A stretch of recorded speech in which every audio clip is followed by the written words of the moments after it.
Alright, what's up guys? Today we've got a new tier list for Master Duel. Master Duel's had a ton of updates recently, new packs, a ton of new decks that have dropped. The meta game is completely shaken up. They've had a ban list. I haven't done an update to this in quite a while, so we're going to do that today. Again, if there's any decks here that I don't mention, just say them in the comment section and I can update them later on, or I can let you know in the comments where they are. One of my subscribers will let you know where it goes, whether it's a good deck to play or not, but definitely a lot to upgrade here. Let's talk about all of the decks. So first we've got Floowandereeze. This is a tier 1 deck. It's one of the better control decks in the game. It's a new deck, just came out a couple of days ago. This deck is very, very strong, and it's very different from a lot of other decks in Master Duel.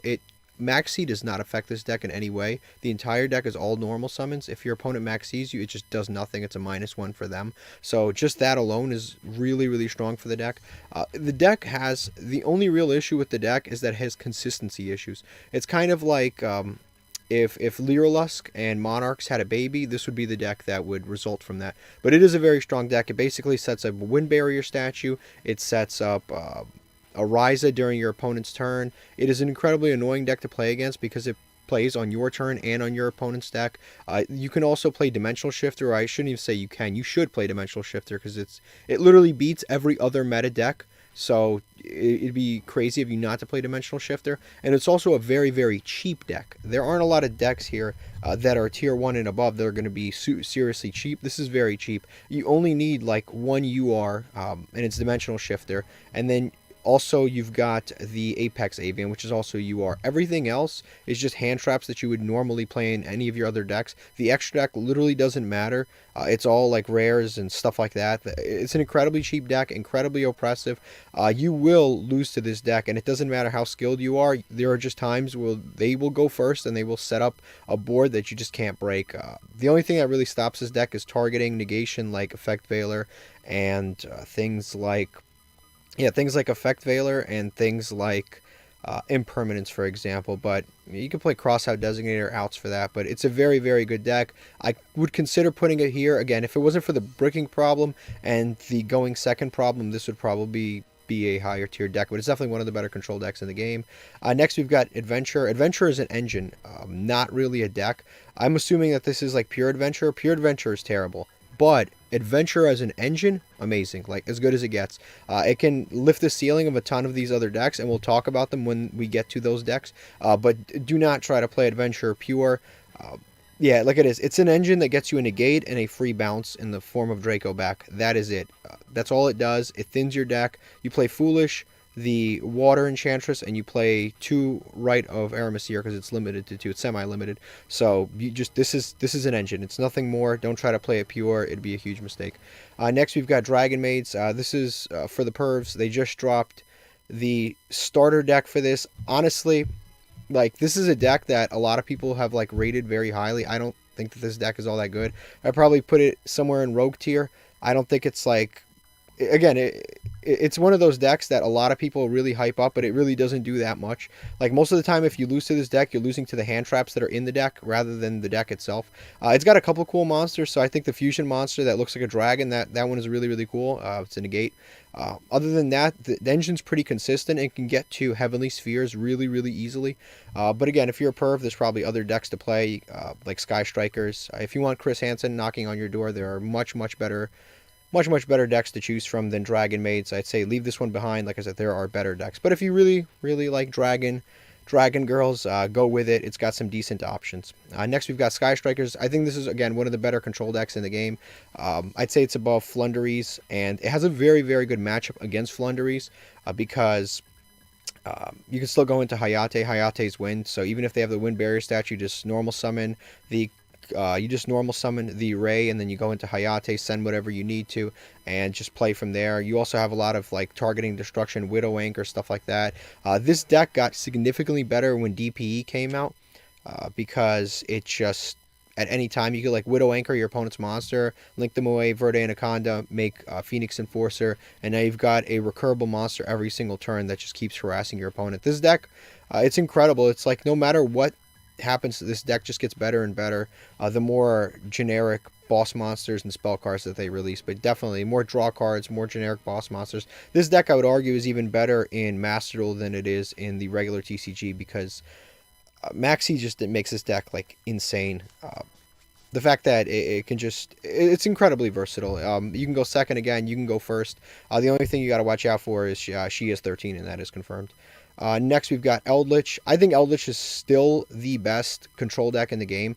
I know they hit Conquistador, but honestly, Conquistador wasn't really the problem of the deck. The problem of the deck is all of the floodgates, and you can still main deck all of those floodgates. I think this is probably the best control deck in the game. I would even consider putting this into the best tier. I'll see as I kind of do this breakdown where I'd put it. Yeah, it's insane. You can million deck Skill Drain, Goes in Match, Rivalry of the Warlords. There can only be one. You can play so many different floodgates.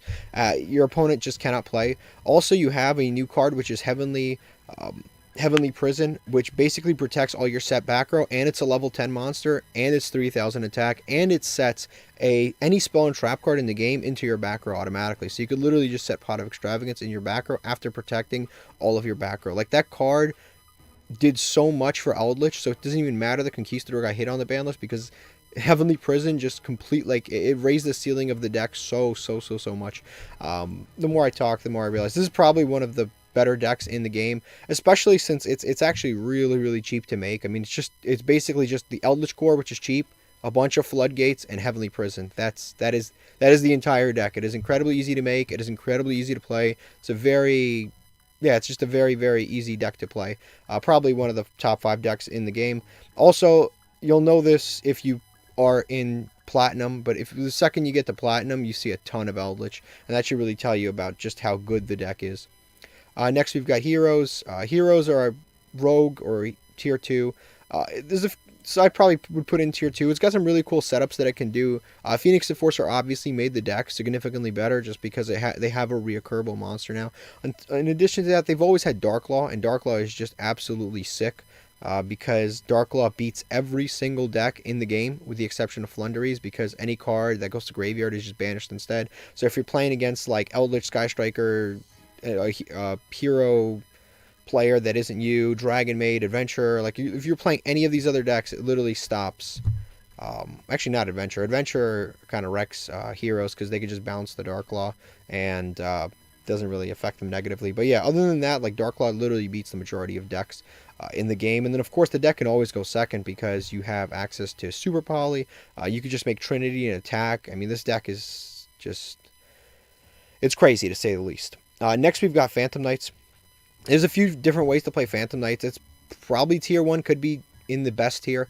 I'll just put it here for now. Phantom Knights is really good. It's incredibly versatile. So you've got like pure Phantom Knights, which relies on kind of more XYZ plays.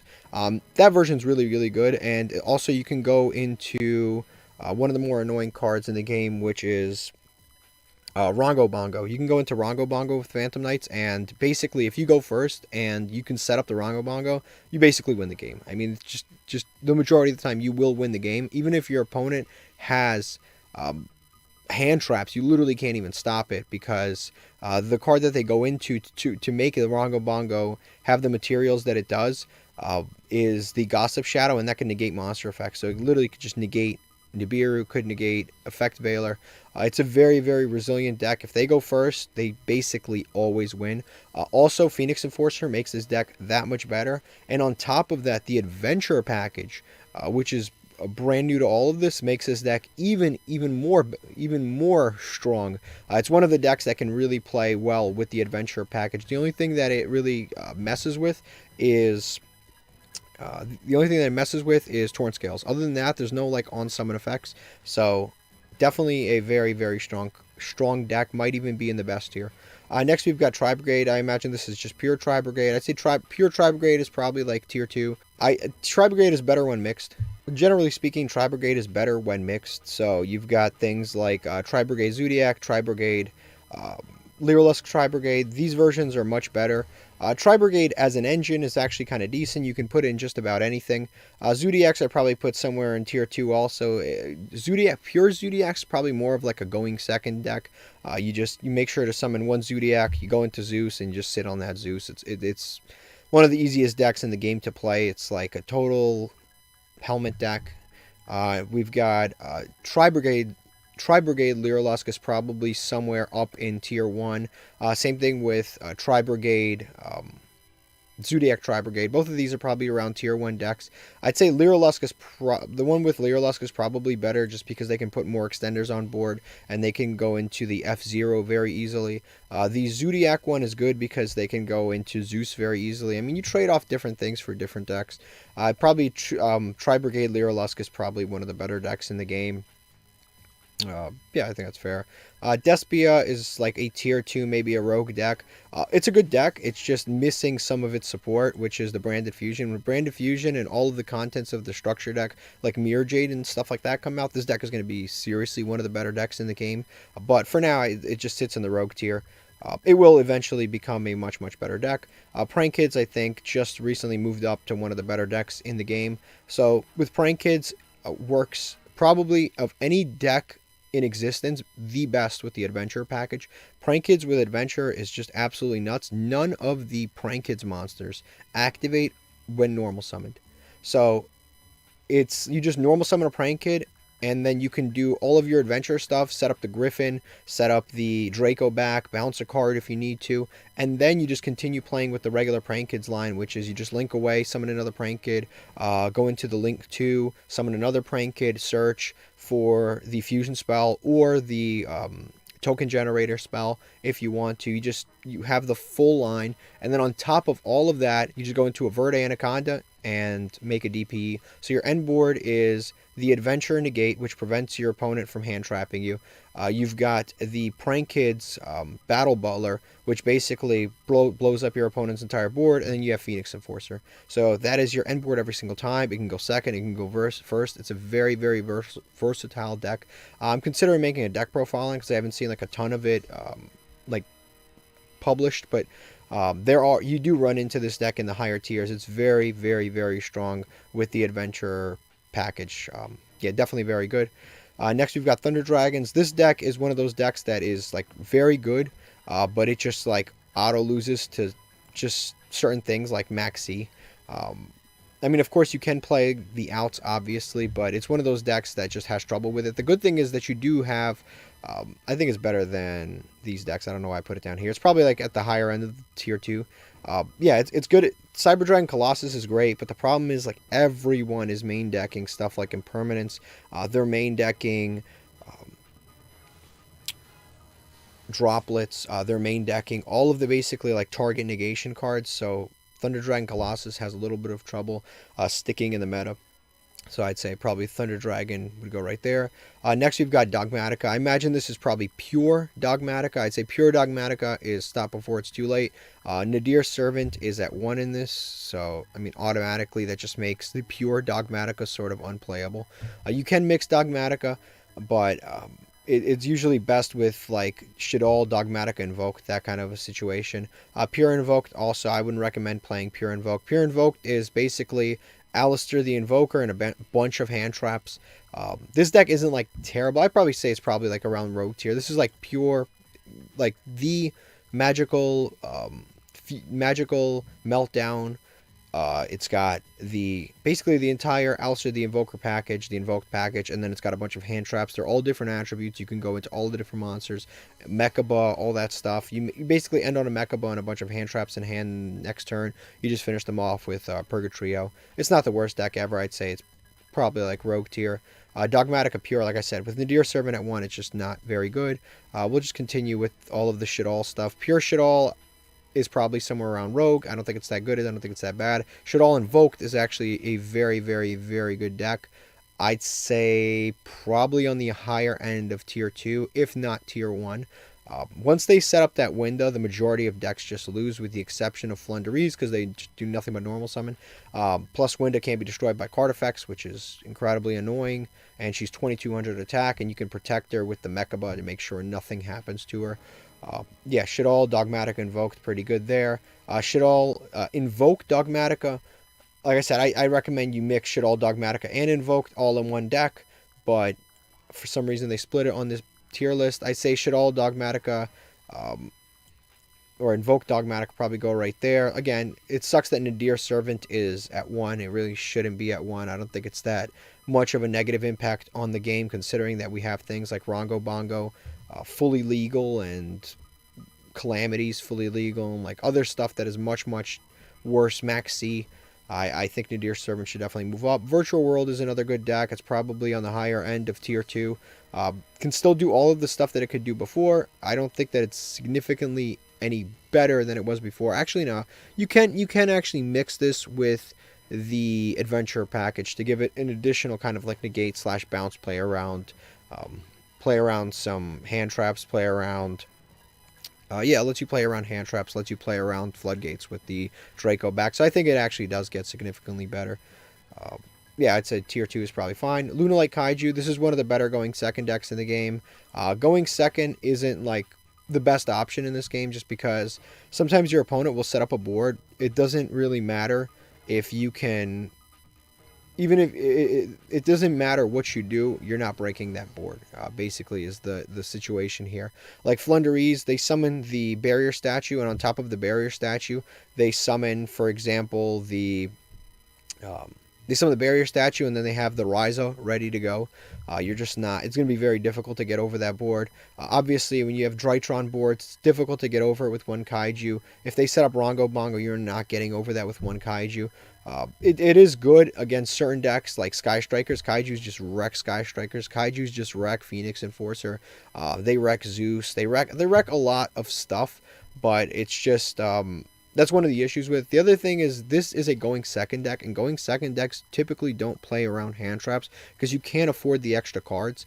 And Kaiju with the Fairy Tale Luna, usually they play cards like Dangers, and Dangers are really, really, really bad against Maxi. You activated the Chain Maxi and you're going second. You can't afford to just go, oh, I'll just get them next turn, because now they already went first. They established their board, and they if they have the opportunity to attack, so you can't just leave your board and let them just pass. Like, you have to continue to play through that hand trap, and they will just keep drawing more and more and more cards, more hand traps to play against you. That's kind of the issue with it, but it is one of the better going second decks in the game. Adamancipator, this is weird. This deck actually got hit the most on the ban list, and I'm not even really sure why, because I swear to you, it wasn't that big of a problem when compared to like Drytron. Drytron was much more of a problem in the previous few formats than Adamancipator ever was. They hit Sekka's Light, which they love doing, despite the fact that Sekka's Light is really just a card that makes it guaranteed that you lose the skill drain. Basically, if you play Sekka's Light and you play against a back row deck, it's like an auto lose every single time, because they will just yeah, if they activate skill drain, goes in match, any of that stuff, you have no out to it, because all of your main deck stuff and your extra deck stuff does nothing against skill drain, goes in match, etc. So I don't really know why they hit that, but Adamancipator as a deck, I think, is a tier 1 deck. It's a very strong deck. They hit it multiple ways. They hit the Prank Hits package by limiting a card to 2, which was the Roxy's. Again, I don't really know why they even did that. A card going from 3 to 2 while you have a bunch of other starters that do the exact same thing isn't really that much of a hit. On top of that, they hit like I said, Sekka's Light. They hit various things in Adamancipators that really didn't negatively affect the deck. It's still very much playable and one of the better combo decks in the entire game. Atignister is a combo deck. I'd say probably is like at the higher end of Rogue tier. Yeah, I'd say higher end of Rogue tier. Probably better than Zodiac Pure. Yeah, higher end of Rogue tier is probably good for Atignister. They can play through hand traps. They can summon a monster that is unaffected by all their cards. 6,000 attack. It's very, very strong. Probably Rogue tier is fair. Cyburst is probably just Rogue until they release all of the new support, like Heat Soul, stuff like that. But this deck will get better as time goes on. I don't know why they take so long to like space out the support. It's really annoying. Pure Dangers is a deck that, if you're playing Pure Dangers, it's probably like a going second deck. I'd say it's probably like a Rogue deck. Honestly, again, the problem with Dangers is, I'm going to say this is Danger Dark World. It's probably somewhere around here. You can go first, you can go second with it. It's actually quite a versatile deck. Is Danger Dark World on this list? That way I don't rate it and then have to go back. No, it's not. Alright, so it's good. Yeah, let's say this is like Danger Dark World. You can build this going second, and you can OTK your opponent. Again, the problem is if you play against Max C, and you don't like, if you're going second and they activate Max C, and you have to, with Dangers you have to summon like 15 times, and you go let your opponent draw 15 cards, they're going to keep drawing more and more and more hand traps that will impede more and more of your plays. So that's kind of the frustration with playing Dangers. The other frustration with playing Dangers is sometimes you're first to go first, and stuff like Danger Bigfoot, they just get discarded and do nothing because they destroy cards, and if you're going first, that effect doesn't apply in any way. And again, if you go first and you get Max C, it's just a problem. Like, this deck just really loses to Max C, and the answer to Max C is you just go, okay, well, if you're going to lose to Max C, you just play things like Call by the Grave and Crossout Designator, because it's no big deal. The problem is you're playing Dangers. So when you activate Dangers, a random card in your hand gets discarded.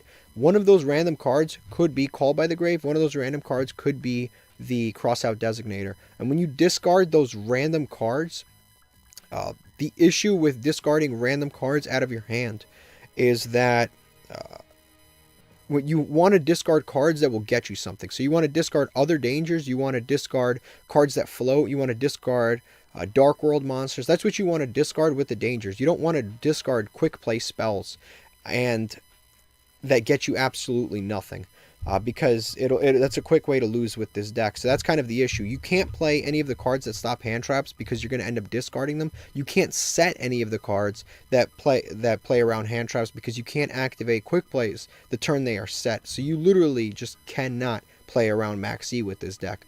It loses to Max C, and you can't play around it. That's kind of the big issue with Dangers. Next is Evil Twins. They got some new support. I'd probably say this is probably at the higher end of Tier 2. If not, I don't want to put it in Tier 1. I don't think it's good enough to be in Tier 1. It's probably at the higher end of Tier 2. They just got their boss monster, which is the Trouble Sunny. It's a pretty good card. Basically, it's a non-targeting send. On top of that, you banish it from the graveyard, non-targeting send. You contribute it to special summon 2. I think it's live twin monsters. There's evil twin monsters from your graveyard, and then obviously the 2 evil twin monsters that you summon both have quick effects. One pops, one draws. Very, very strong. Like, it's a really, really cool card. Very strong boss monster. Definitely lifts the ceiling of the deck. The main engine of the deck is actually quite small, so you can fit a ton of hand traps and a bunch of cards that play around hand traps. Things like I said, the Crossout Designator, Call by the Grave, Ash. You can even play Gamma. Like, you can play so many cards that play around hand traps. And yeah, you can play Gamma in this deck because a lot of your starters are actually spell cards. So you activate one spell card, another spell card, another spell card. Your opponent will eventually Ash one of them, and then you just go for the Gamma. So it's pretty good. Next is Drytron Herald. This deck really fell off, and I swear to you, I have no idea why. Because if you play against this deck, you most of the time will still like have a lot of trouble with it, especially if they go first. You can even go second with this deck. It's really, really resilient. I think this is like one of the Tier 1 decks that people have just randomly like stopped playing. But it's actually really, really strong. I have no idea why people have stopped playing it. All they did was move Ben 10 to 1. And to be honest with you, they still have 3 Avas. They still have 1 Benton. You can still do a lot with this deck. Like, it's almost like you almost never see this deck in Platinum or in Diamond. You just never see them in either of those tiers, despite the fact that it's still a very, very strong deck. Sword Soul is... There's a few different Sword Soul variant. I think Sword Soul is a pretty damn good deck. Yeah, it's very strong. So the thing about Sword Soul that's so good is that it's very consistent. The deck isn't particularly like strong or oppressive. You never feel like, oh, I'm playing a Sword Soul, I have no chance. Like, Sword Soul, if they go first and you don't draw any hand traps, they're gonna have a Baron de Fleur, they're gonna have a Chow Fang, and they're gonna have a Blackout, which lets them destroy one of their worms to destroy 2 of your cards. So realistically, a pure Sword Soul deck most of the time will just have like 4 interruptions, which compared to like some of these other decks like Phantom Knights, which will summon Rongo Bongo, and Tri-Brigade Lyrilusk, which will put like a barrier statue on the board, and Floowandereeze and Drytron and Adamancipator, which will put like 9 negates on board. Like, compared to all these other decks, it's really not that oppressive of a board, but it's extremely consistent. Like, this deck almost never bricks. You almost always draw a way to get to the things, and that's because its starters are so good. You have things like Ecclesia, which has a quick effect tribute, so it special summons itself, number one, and it has a quick effect tribute. So even it can just totally play around things like Imperm. It can totally play around things like effect Veiler, because even if you try to effect Veiler, it's just quick effect tributes. It's kind of like Sky Striker Ace Ray. It's a very, very well written card. It's extremely consistent, the deck in general. You can play things like Pot of Desires because all of your cards are 3 of, so it doesn't really matter what you banish in the deck. It has a lot of recovery. And the only version of this deck that's better, I'd say, is the Tenyi version, because the Tenyis are very strong cards. They all have amazing effects. The Tenyis all special summon themselves, and they're all worms. They also have additional graveyard effects when you have a non-effect monster. The swordsoul monsters summon tokens. Just naturally. They just summon tokens as a part of their effect. You summon that token, and then you can do a bunch of cool things. Like you can summon a worm monster from the deck. You can summon a Tenyi monster from the deck. You can return a banished return a banished worm. You can bounce a card on the field, which is good for playing around things like Skill Drain, for example. So the deck has a lot of utility, versatility. Swordsoul is a very strong deck, and it's one of those decks that it never feels unfair to play against. It's actually extremely fair, and I think it's the kind of deck that most people would like to see at the top of a tier list, because it's not particularly annoying. Next, we've got Adventure or Tenyi. This deck is probably somewhere around tier 1. Tenyi and Adventure go great together because basically, actually no, this one doesn't include the Rose Dragons. There's a Rose Dragon variant. There it is, a Rose Dragon Tenyi with the Adventure. This is just Adventure and Tenyi. I'd say Adventure and Tenyi by itself is probably somewhere around here. It basically works with the Adventure package, summons the token, and it gives you a free negate and gives you a free bounce. And then the Tenyis work when you have a non-effect monster on the board, and that definitely does help the deck. But there are some kind of issues that do arise. You can't summon all your Tenyis if you control a monster that is not a non-effect monster. So if you control, for example, the Griffin, you can't continue to summon Tenyis from the hand. There is a little bit of non-synergy, but overall it's a pretty strong deck. This is one of the better decks in the game, and this would be the Rose Dragon Tenyi plus Rose Dragon Tenyi now with the Adventure package. This is a very strong deck. It basically plays using the Tenyis, which is it uses them more of a tuner engine slash synchro engine. And then, of course, you've got the Rose Dragons, which, again, is a tuner slash synchro engine. And then you've got all of the protection of the Adventure package, which gives you a negate and a bounce every single time. It's an extremely versatile deck. It can put multiple interruptions on board, and it's very, very resilient. You can also mix... first of all, you're always playing Crystron Hacklefibrax. But on top of the Crystron Hacklefibrax, you can put in the Mecha Phantom Beast package, and the deck the ceiling just goes way up with that, because you can put a crazy board of negates. And again, it's pretty like resilient. It has a very good grind game to it. This was one of the better decks in the TCG, I would say just last format until Mecha Phantom Beast. The Mecha Phantom Beast Link monster got hit, but obviously that's not hit here, so you can play it just fine. Rockets, I think, is one of the most underrated decks in the game. Say it's probably somewhere around here. You almost never see this. Like, this deck you almost never see. It is so consistent, and actually does play very well with the Adventure package. Like, very well with the Adventure package, because it doesn't have a lot of on-summon effects. The only on-summon effect I think it has is the only on-summon effect I think it has is the level 1 rocket that special summons a level 7 or higher monster from the graveyard. Like, other than that one, everything else you don't have to activate on normal summon. And most of the time, the normal summon monster that you have, you're going to link away for Striker Dragon. So you just normal summon like anything, and then you just activate the Adventure, do the Adventure package, the Rite of Aramesia, summon a token, search, get your Griffin Rider, get your equip spell, and then you just link away for a Striker Dragon, and you are great to play you can play under hand traps without any concern. So very, very good deck. Definitely deserves to be somewhere in tier 1. Next, we've got Altergeist. Altergeist, I'd say, is probably in like the tier 2 tier. Like, Multifigures at 1, and it's kind of frustrating because Altergeist is suffering for the sins of like prior ban lists before Master Duel even came out. Like, Master Duel is somewhat new. I think it's like 6 months old, about 7 months. It came out in January. And Altergeist is suffering because of the OCG metagame in like 2019. There's no reason for Multi-Faker to be at 1 in this game. It should be at 3. There are so many worse, more oppressive decks. There's so many floodgates in this game. Like, why is Altergeist Multi-Faker at 1? All it does is just drop the consistency of the deck for no real reason. If they call by the grave the Multi-Faker, you basically lose and you only have 1. It should be at least at 2. Like, there's no explanation. Again, it's just kind of suffering for old formats that didn't exist before Master Duel came out. It should definitely come back to 3, and the deck could definitely move up. Now, that being said, the deck is actually still quite strong, despite the fact that Altergeist Multi-Faker is at 1. They can still do quite a bit. True Dracos is a super oppressive deck, probably somewhere around tier 2. I think that it's like Floowandereeze, but Floowandereeze is just a stronger version of True Dracos. It's also a very normal summon reliant deck. It's just normal summon, tribute summon. That's what the deck does. Tributes its own spell and trap cards. I don't have to explain this much. Every single event they do, a special event that they do, there's always a True Draco player lingering around. True Draco / Time Maiden player, Time Lord player that always just ignores whatever summoning mechanic we're supposed to be using and just plays True Draco. So you guys are probably very well acquainted with this deck.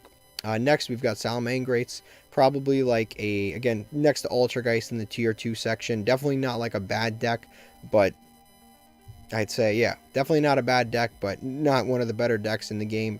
Just because, again, it's got its own issues. A lot of the cards are hit on the ban list, and the deck is just okay. Like, it doesn't put a ton of interruptions on board, and it could definitely gain from having Heat Soul come out.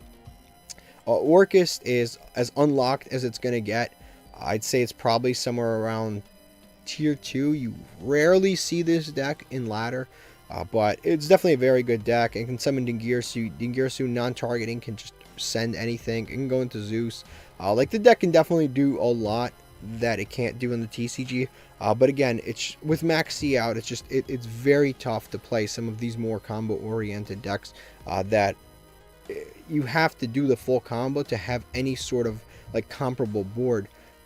Which is a bit frustrating. The good decks don't really have to do a lot. Like if Prank Kids gets Max Seed, they just activate like Fusion Destiny and they summon like a Phoenix Enforcer, and then it's good enough. Swordsoul, like Tenyi for example, if they get Max Seed, they just make like a Baron de Fleur, and at least they have something.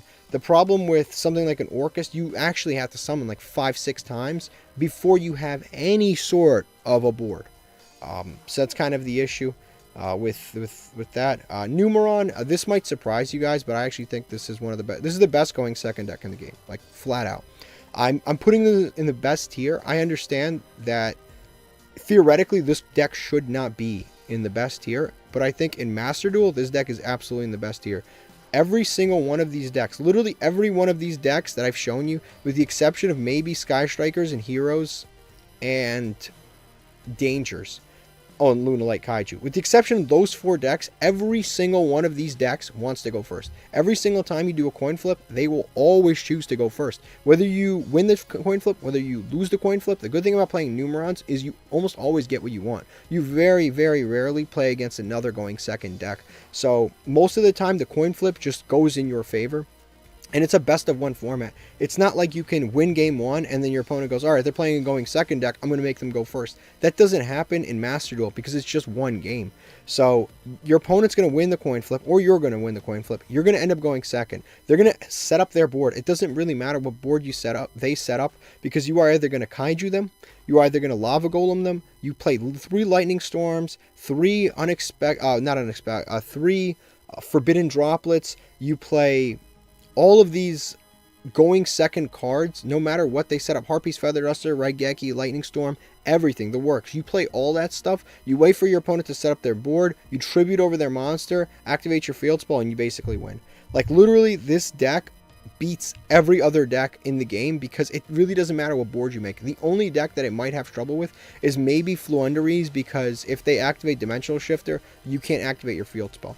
The other weakness with this deck is that sometimes it has trouble getting into its field spell, and if you don't draw it, there's occasional situations where you lose, but you play so many copies of that field spell. You play the Numeron Wall, which gets you the field spell. You play the Numeron field spell, obviously the Numeron Yeah, the Numeron field spell. You also play the Planet Pathfinder. You play Terraform. You play so many copies of the field spell, but somehow there are situations where you still won't draw the field spell, and that's the only games that you will really lose. You do play so many hand traps. Like, that's the strong thing about the deck. The monsters that you actually use are coming out of your extra deck. They're not coming out of your main deck. So your main deck is full of hand traps, going second cards, and kaijus. Like, your main deck is all of that, and then the field spell engine. Nothing in your deck other than that matters, so it's just incredibly, incredibly strong going second. The only other issue is it runs out of gas, but this is like a Master Duel special. This is exclusive to Master Duel. I would never rate this in the best tier in a normal setting, but in Master Duel in a best of one format, one of the better decks to play. It's one of the easiest ways to get to the highest rank in the game. Just because no one is really prepared for this, and neither really should they, because they should be preparing for Floowandereeze and all of this other nonsense. They don't have time to really prepare for Numerons. Next, we've got Punk. Pure. How is Pure Punk? I don't think Pure Punk is that good. Like pure Punk, you got to mix it with something. Punk is a very good engine, but I think it will get better. It's somewhere around Rogue. It gets better when Dear Note comes out. I'm not sure exactly when they'll release it, but Dear Note will make this significantly better. This happens to be one of the better decks in the TCG. Adventure, Punk. Yeah, one of the better decks in the TCG right now. Like I said, it will get better later on when Dear Note comes out, but I think the pure by itself Punk is probably somewhere around Rogue. This is Dinosaurs, one of the most expensive decks in the game. Probably around tier 2. Say going second deck. Again, there is an advantage to going second, and there's a disadvantage to going second. The disadvantage to going second is that you will get max seed, and there's nothing you can do about it, because normally you're not playing a lot of you're playing a lot of like board breaking cards. You're not playing like Call by the Grave and Crossout Designator. You might play Ash, but realistically, if you're going second, you probably already use the Ash. You're not going to like have an Ash and then save an Ash for a max seed. It's just, so you have to win that turn. That's the other thing that's cool about Numeron. Numeron plays around max C very, very well. It's only one summon. If your opponent activates max C, they're drawing one card. That's it. They're not drawing more than that. So that's what's good about that. I'd say, yeah, Dinosaurs probably around there. I'd say going second deck. I've seen people go first with Dinosaurs, and they put up like, I'd say like 3 or 4 interruptions. Most of the time, I think going second is probably the way to go. You play Pot of Extravagance, some board breaking cards, and then you play the Dinosaurs to just wreck your opponent. Spirals is a deck you never, ever, ever see, despite it's essentially at full power. Probably around Rogue tier. Again, you just never, ever see this deck. The problem, again, it's one of those decks that it requires a lot of like summons to actually get to where you want to go, and then it becomes good. But it's actually decent. It's probably somewhere around where Orcust is. It's very similar. Like, you have to do a lot of summons, then you get a decent board. But the problem is, if your opponent like interrupts it between now and then, it becomes a little bit of an issue. Ignites is probably around Rogue tier. Somewhere around here, I'd say. Worse than Invoked Dogmatica. Probably around here. Ignites. Traptrick is a deck that is probably at the higher end of Rogue. It's a really good deck when you're going first, but it has a lot of trouble going second. Like, if this deck goes first, you almost always win. Like, you should win. Because most of the time, unless they draw Harpy's Feather Duster, which happens, it's a one-of, it happens. Most of the time, you will win if you play Traptrick, because the deck can set up so many like weird interruptions, things like Floodgate Trap Hole, which books your monster, and you can't link with it, you can't synchro with it, you can't do anything but fuse with it. There's a lot of really, really good trap cards that this deck can play, but the problem is, like I said, it really has trouble going second. But going first, very good deck. Blue Eyes is a very, very versatile deck. It's probably somewhere up in Rogue tier. Very versatile. Tons of different ways you can play Blue Eyes. You can play Blue Eyes going second. You can play Blue Eyes combo. You can play a trap Blue Eyes deck. You can play Tenyi Blue Eyes. Like, there's a lot of different ways that you can play Blue Eyes. You can play Blue Eyes with the Punks, actually. You can play... I've seen people play Blue Eyes with the Adventure package. There's a lot of different ways that you can play Blue Eyes, but the good support is right around the corner. It's something that hasn't come out. It's probably coming out in the next set. We're not sure when exactly, but at some point there's going to be new Blue Eyes support, which will probably lift the deck up a little bit more. We'll see how that goes. But I'd say Blue Eyes is probably in Rogue.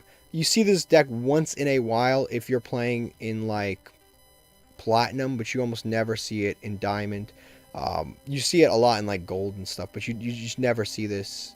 Very rarely do you ever see this in Diamond. Red Eyes is worse off than Blue Eyes. Like, it's Blue Eyes, but just like even less cards. Dragoon isn't in the game, which is like their main boss monster. Fortunately, it's just not in there. Yeah, it's a few different issues. It's decent with the Dragon Link stuff, but I'd say Blue Eyes usually is just a better version of Red Eyes. The only thing that Red Eyes really has is it has its trap card, which is the Fang with Chain. That's really the only cool advantage. It's probably somewhere around like the bottom of Rogue tier. Dark Magician, I'd say, is probably somewhere around here, somewhere around Blue Eyes. You can make the arguments better. You can make the argument it's worse. It's really, they're not far off. Dark Magician, Blue Eyes, they're both like they're both pretty decent decks to play. A little bit on the expensive side, but Dark Magician is actually quite good. You can play a lot of cool stuff, like you have 3 Upstart Goblins, you have 3 of the Chicken Game, which you can stack the top of your deck with like Magician's Circle, with Soul Servant, and you can draw the card that you actually want. It's almost like searching. You've got Rod, Aramis. You've got a lot of cool stuff in this deck that you can definitely use. So Dark Magician is probably somewhere around Rogue. Black Wings, you can actually set up an infinite negate in Black Wings. You can mix this with the Phantom Knights, which would lift the ceiling of the deck. There's a lot of different cool ways that you can play the deck. It's definitely like in the Rogue tier. It's not particularly broken. It can set up a board of multiple negates. Their boss monsters like unaffected by everything. It can do cool stuff, but it's just, again, it requires a lot of setup to actually get anywhere. Synchro is a deck that literally will lose to one hand trap every single time. If they Ash or Effect Veiler or Imperm your Junk Speeder, you basically always lose the game, because that is like the main thing of the deck. It's to get the Junk Speeder every single time, and then you play from there. Next we've got Witchcrafters. This is probably like a Rogue deck, bottom of Rogue. It's a deck that basically just cycles through spells and then gets them back at the end of the turn. You've got this Madame Veer card, which is like, in addition, it negates all of your opponent's monsters that are face up on the field at that time. It's basically like an Imperm that imperms your opponent's entire board. It's okay. The deck is, like I said, it's probably just decent. Utopia is a cool deck. It's probably somewhere up here in Rogue. It can actually put up a lot of interruptions in Master Duel. So I'd say kind of like higher tier Rogue is probably pretty decent for it. Time Lords is a Rogue deck also. It's kind of like a burn deck. You see it at every single one of these. Every single time there's some sort of event, there's always a Time Lord player, because Time Lords are just incredibly annoying. They don't use their extra deck, so it doesn't matter if it's a Synchro event, XYZ event, Fusion event. It doesn't matter what event it is. You just use Time Lords, you burn your opponent. It's really frustrating. You've got Dark Lords. Dark Lords can be mixed with Despia to be made as a pretty good deck. I'd say, where did I put Despia? Wherever I put Despia, this is where this deserves to be, right here. Yeah, it could probably, mixing it with Despia probably makes it better. The cool thing about Dark Lord is you can summon this 4,000 attack monster, destroys your opponent's field. It does a lot. And then of course you just sit back on like Mirror Jade, not Mirror Jade, on the Despia monster that burns your opponent for 6 every time they activate something. Marincess is another deck that probably is like the bottom of Rogue. It'll get new support and the deck will be better, but again, the problem with a lot of these Rogue decks is they're literally just waiting for support. Like, we're waiting for Blue Eyes support, we're waiting for the Dark Magician support, and I'm not even saying like we're waiting for future support that hasn't been announced.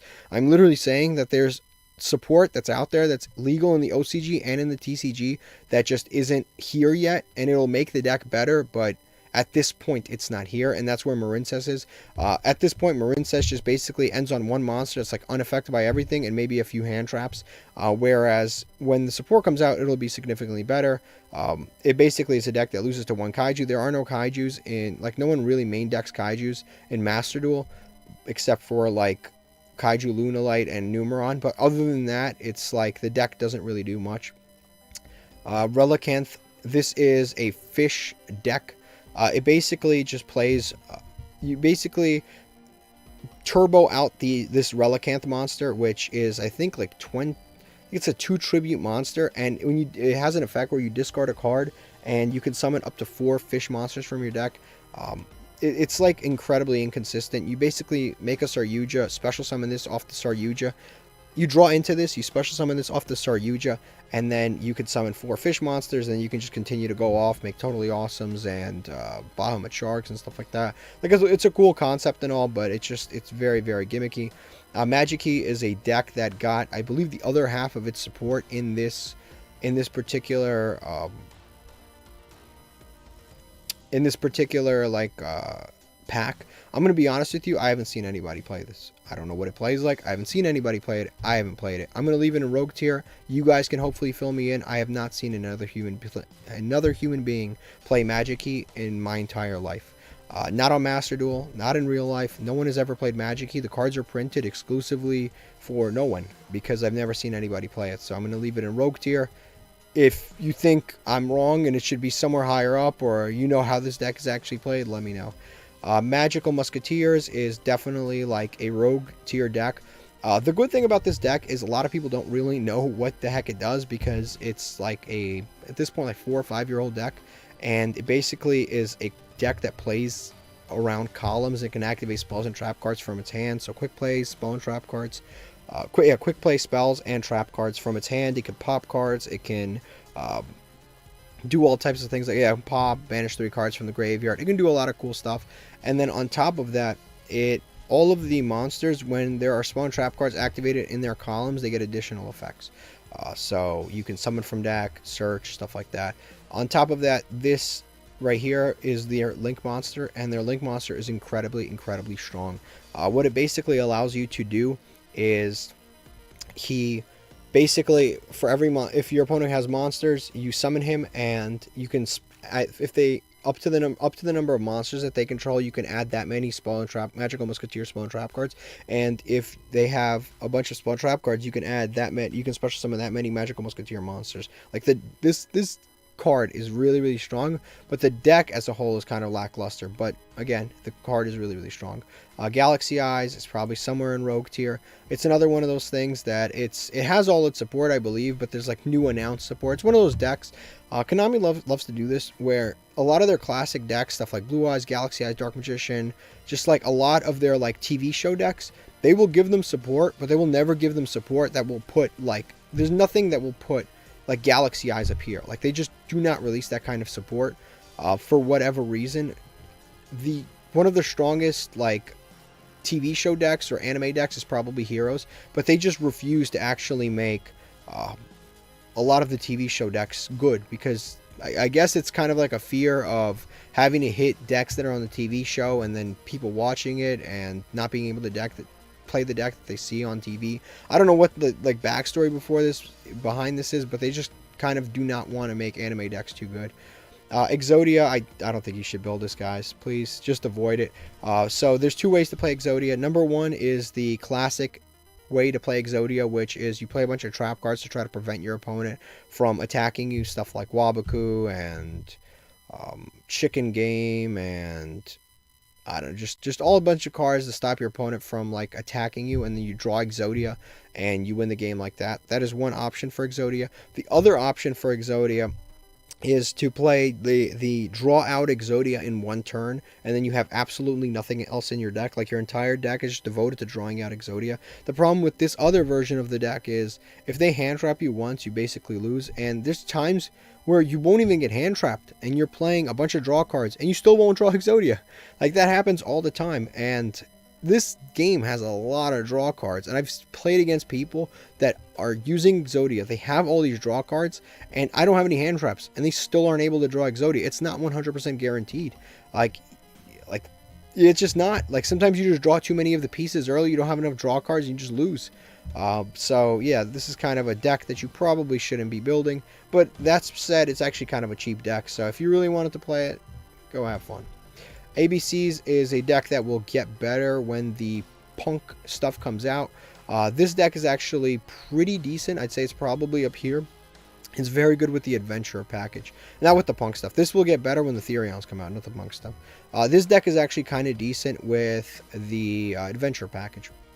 Now, the only issue with it is ABC Buster Dragon is at 1, and it's not a card that recycles itself. So once you use that one ABC Buster Dragon, you're going to have to rely on like Link monsters and other stuff to do with your ABCs. And it's a very good boss monster. And the problem with it being at 1 is it just kind of like hurts the deck to only have 1 copy of it. Pendulums are a very good deck. It's one of the stronger decks. It's one of those decks, if you lose the coin flip, you don't draw any hand traps, you're definitely losing, because they are not going to be able to... You're losing. Like, you're losing the duel. I'd say it's probably somewhere around tier 2. Same with the Endymion deck. I just dropped it somewhere. Oh no, I dropped Red Dragon Archfiend somewhere else.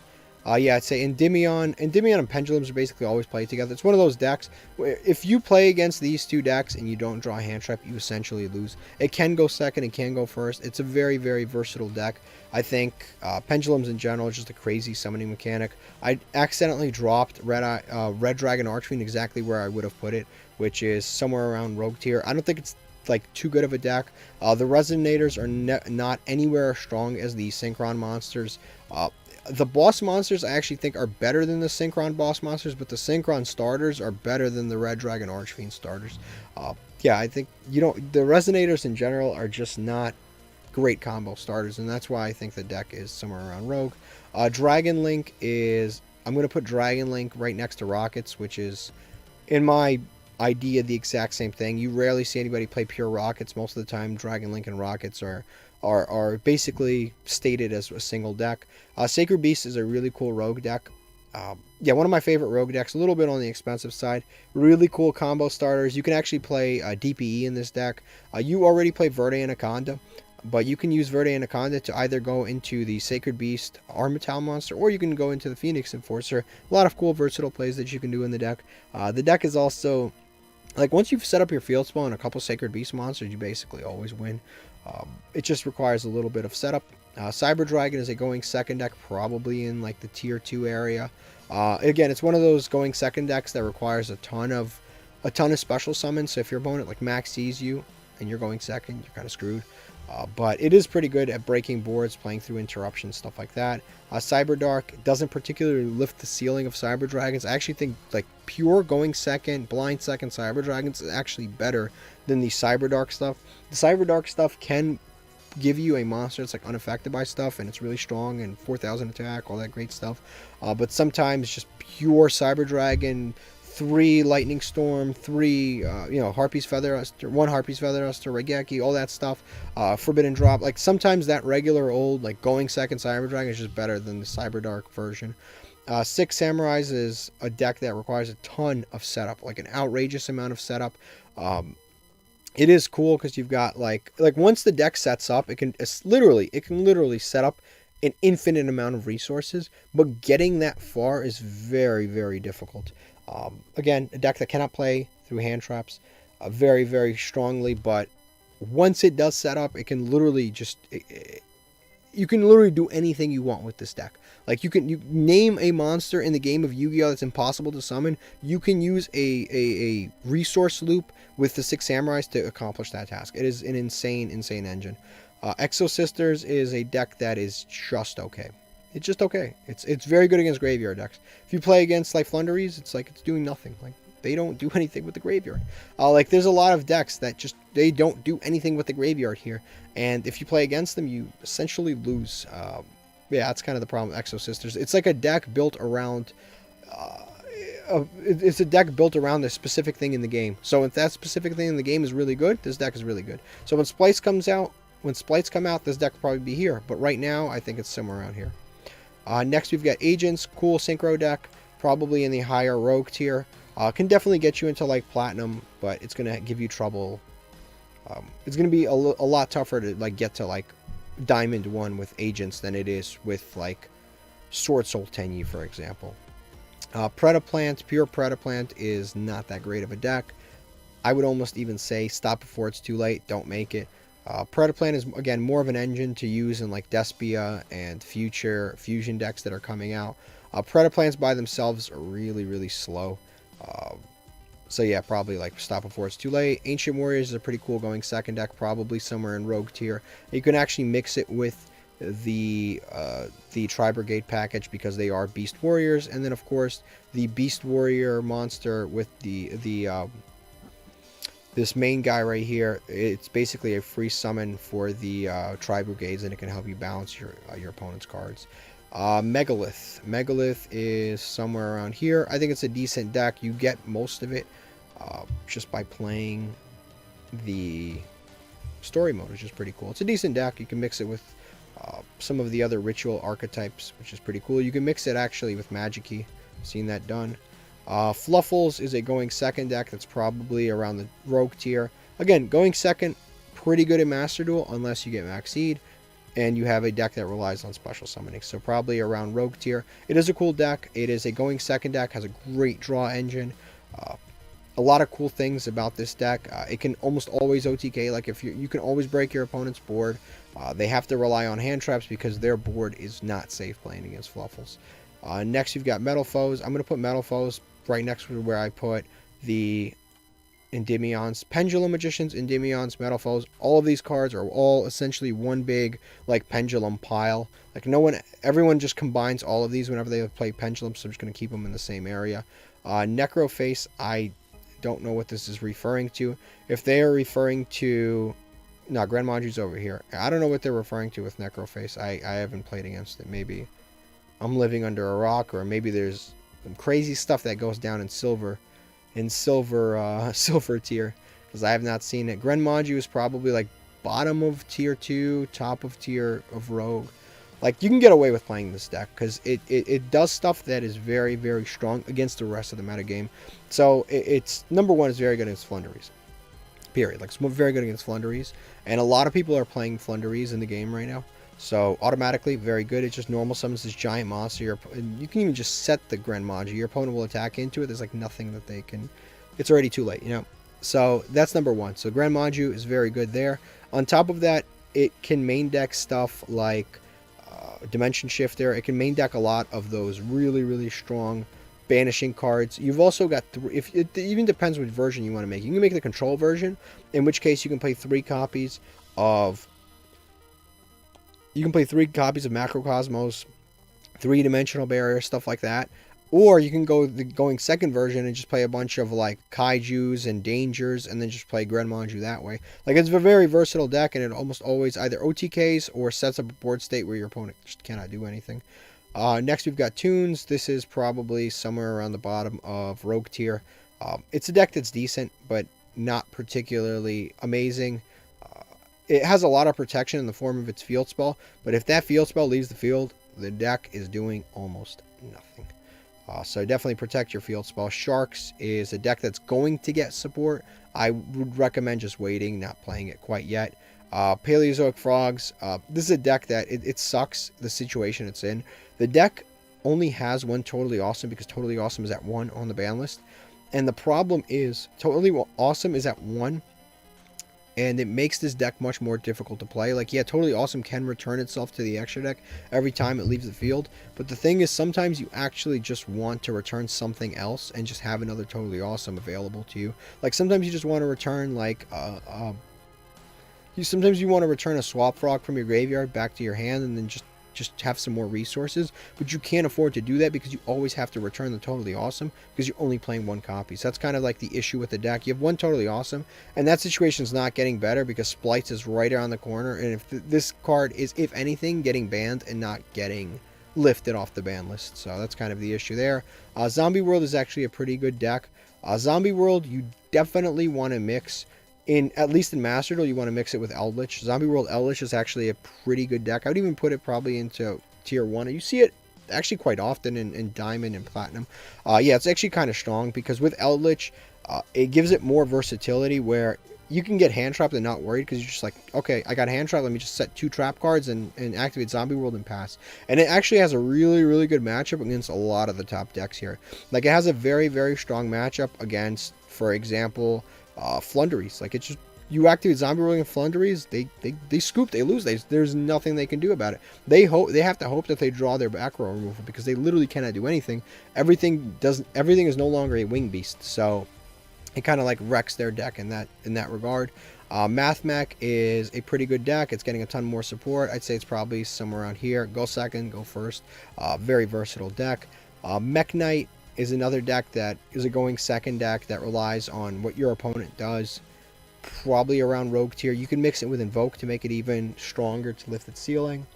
I'd say Rogue is probably a fair placement for that. Infernity is a deck that used to be good. It's gotten some new support, but honestly, what would help this deck more than getting new support is to just receive some of its old cards. Like, you don't need to give this deck more support. Just take Archfiend off the ban list. Like I don't know why they do this sometimes. They'll like give like random archetypes that are just destroyed on the ban list.